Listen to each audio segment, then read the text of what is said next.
Yo, what's up mga kaswabe? Bali, ang pag-uusapan nga pala natin sa video ito ay tungkol ito kung ikaw ay car owner at kukuha ka ng car insurance or comprehensive insurance, kung paano pumili at kung saan mas magandang kumuha ng car insurance, lalo sa mga may dinadaing na ang hirap daw mag-claim, ang tagal ng approval. Kaya yan ang pag-usapan natin sa video ito.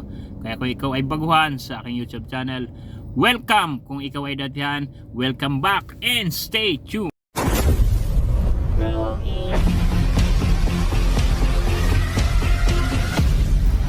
Ayan mga kaswabe, una-una syempre kung ikaw ay hindi pa nakakalam kung ano nga ba ang Car Comprehensive Insurance, ito ay proteksyon ng inyong sasakyan. Kung kayo ay ma-involve sa isang aksidente or mapano ang isang sasakyan, meron tayong car insurance company na sasalo.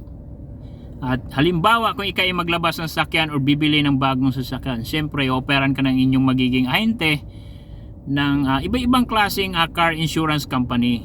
At kung minsan meron pa silang inirecommend sa inyo. Pero mas okay pa din kung meron kayong sariling research, kung ito ba ay maganda ang review, kung ito ba ay mabilis mag-approve pagdating sa claim. Pero kung ako, ayaw ko nung inirecommend ng aking ahente, kasi kung minsan yun yung mas kumbaga mahinang mag-assess pagdating sa claim. Kaya lang inirecommend, pero hindi ko naman nila lahat dahil meron silang commission or tip. At mga kaswabe, kung kayo ay mayroong hindi magandang karanasan sa naunang nabiling comprehensive insurance, mas mainam pagdating sa renewal ay lumipat sa panibago base sa inyong research na ito ay mas maganda. At saan nga ba mas magandang bumili? Base sa inyong karanasan para mabilis yung approval. Doon kayo bumili kung saan kayo magpapagawa ng inyong sasakyan. Isang halimbawa, sa kasang ito, dito ako gustong magpapagawa dahil malapit lang sa aking area. Doon ka bumili ng comprehensive insurance. At syempre, na-research mo na itong company ito ang mas prepared ko. At advantage, kung tingnan mo sa kanilang website, kung ito ay merong option na talyer. Isang halimbawa, gusto mong magpapagawa sa talyer lang.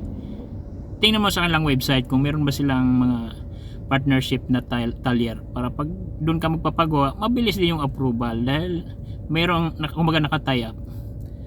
Yun yung advantage sa pagpili ng comprehensive insurance company pagdating sa ating protection ng sasakyan, at mabilis ang approval pagdating sa claim. Kaya sana masundan nyo mga kabiyahero, mga kaswabe, and good luck. Ingat palagi. Sorry, it's DJ.